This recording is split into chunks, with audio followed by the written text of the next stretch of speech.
अब आज वो गए हैं उदयपुर, और उदयपुर में उन्होंने संभागीय सम्मेलन आयोजित किया।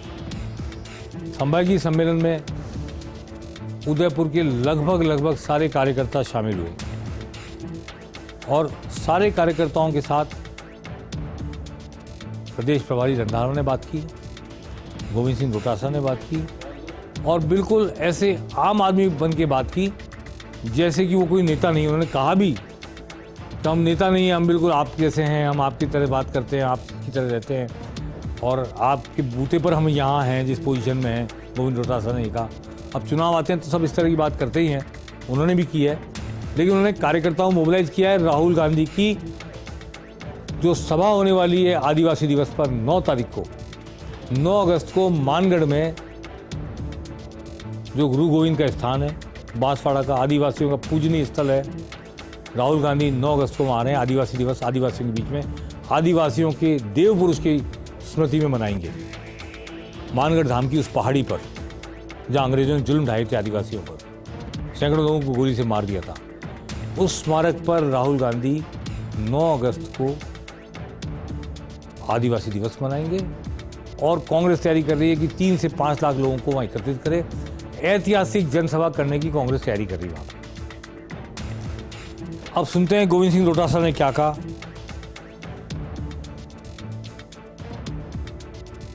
तो गोविंद सिंह डोटासरा ने आज ये काफ़ी कहा, रंधावा ने भी काफ़ी कहा। सारे पार्टी के एक एक नेता का नाम लेकर के गोविंद सिंह डोटासरा ने संबोधित किया, और मैंने खुद सुना कि वो हर नेता की तारीफ कर रहे हैं, सबको जोड़ने की कोशिश कर रहे हैं, और कोशिश कर रहे हैं कि मानगढ़ धाम में तो 9 अगस्त को सभा होने वाली राहुल गांधी की, वो एक ऐसी ऐतिहासिक सभा हो कि उससे राजस्थान की चुनावी बिसात बिछ जाए।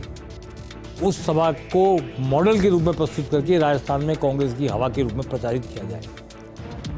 इसलिए कांग्रेस पूरा जोर लगा रही है। मुख्यमंत्री की तबीयत नासाज है, क्या वो जा पाएंगे इस सभा में, नहीं जा पाएंगे, ये भी देखने वाली बात होगी। तो हम आने वाले दिनों में इस 9 अगस्त की तैयारी का जायजा लेंगे। राहुल गांधी आएंगे, क्या खड़गे भी साथ आएंगे, क्या मुख्यमंत्री उसमें मौजूद रहेंगे, और आदिवासियों के बीच में कैसी बॉडी लैंग्वेज राहुल गांधी की होती है, कैसा वेलकम राहुल गांधी का आदिवासी समाज करता है।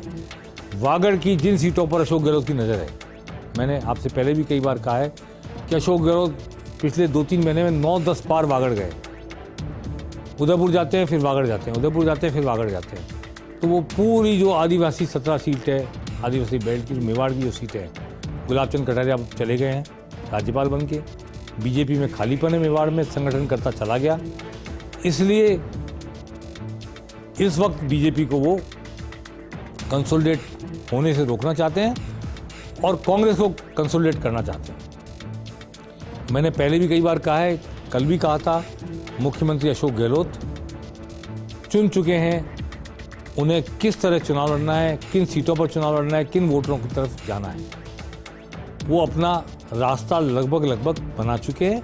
उस दिशा में कितना आगे बढ़ पाते हैं और कितनी उनको सफलता मिलती है, ये अलग बात है। रास्ता स्ट्रेटेजी उन्होंने बना ली है। और बीजेपी का जहाँ तक सवाल है, अभी भी ये यक्ष प्रश्न मुंह बाए खड़ा है कि वसुंधरा राजे का कोई रीलोकेशन होगा या नहीं होगा।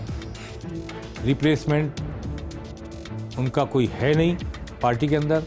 प्रधानमंत्री मोदी खुद ट्वीट कर रहे हैं, एक आंदोलन में शामिल करने के लिए खुद भाषण दे रहे हैं, हर छोटे बड़े आरोप लगा रहे हैं। अगर यही क्रम चलता रहा तो क्या प्रधानमंत्री आने वाले दिनों में नवंबर में होंगे चुनाव, तब तक की हर सभा में खुद ही सब कुछ बोलेंगे और बाकी सारे नेता इसी हालत में रहेंगे स्वागतकर्ता की मुद्रा में। 2 बातें मैं आपको और बताना चाहता हूँ। एक तो ये कि देवी सिंह भाटी जो वसुंधरा राजे के प्रबल समर्थक हैं और उन्होंने कहा वसुंधरा नहीं तो मैं बीजेपी में नहीं, उन्होंने संकेत दिया है कि तीसरे मोर्चे का कोई निर्माण करने की दिशा में आगे बढ़ रहे हैं। किसके साथ आगे बढ़ रहे हैं, कहाँ जा रहे हैं, इसको भी हम तफसील से खोजबीन करेंगे और आपके सामने रखेंगे। लेकिन देवी सिंह भाटी का ये कहना मायने रखता है।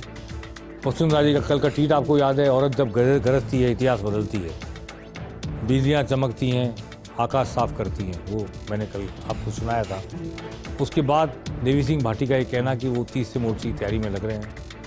सिर्फ देवी सिंह भाटी नहीं, वसुंधरा राजे के वो सारे समर्थक जो भाजपा में दरवाजे पे खड़े थे और भाजपा की उनको स्वीकार करने वाली समिति स्वीकार नहीं कर रही है, जो भाजपा से गए हुए लोगों को वापस लेने में सहमति देती है, वो समिति उनको स्वीकार करने को तैयार नहीं है।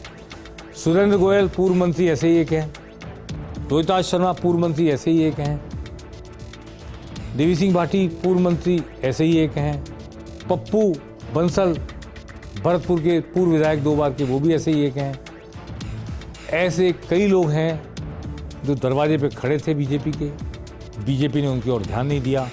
मैं समझता हूँ ये चारों पांचों 6 लोग मिलकर के, सुरेंद्र गोयल, रोहिताज शर्मा, पप्पू बंसल, देवी सिंह भाटी, ये सब भी आपस में कोई ना कोई बात कर रहे होंगे। कहीं ये सब मिलकर एक मोर्चा बना के और साथ में जिन्हें भाजपा टिकट ना दे या काट दे उनके साथ मिलकर कोई गणित नहीं रचित कर रहे हों, ये आने वाले दिनों में देखने वाली बात होगी। दूसरी बात, बीजेपी 3 यात्राएं निकालने जा रही है, ऐसा पता लगा है।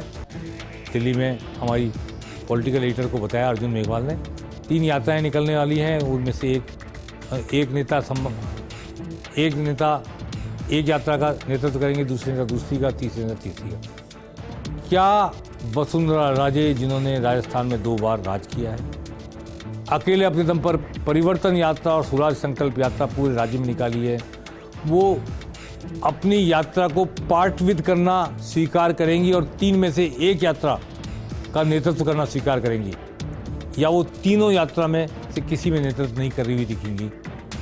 आने वाले दिनों में इस पर हमारी नज़र रहेगी। इससे ही आगे की राजनीति हो रही है। फिलहाल कांग्रेस में सचिन पायलट का मुद्दा मौन है। सचिन पायलट अब पूरी ताकत से पार्टी के साथ काम में लगे हुए हैं। उनका क्या प्लेसमेंट होता है, इस पर भी हमारी सबकी निगाह है, कौतूहल है, जिज्ञासा है। लेकिन किसी भी तरफ से कोई ऐसी बात उजागर नहीं की जा रही है जिसे खबरों में लाया जाए, पेनल्टी कॉर्नर में जिसका उल्लेख किया जाए।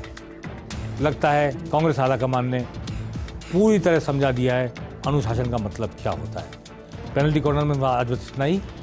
कल हम फिर मिलेंगे नई खबरों के साथ, नई घटनाओं के साथ, नए परिवर्तन और बदलाव के साथ। नमस्कार।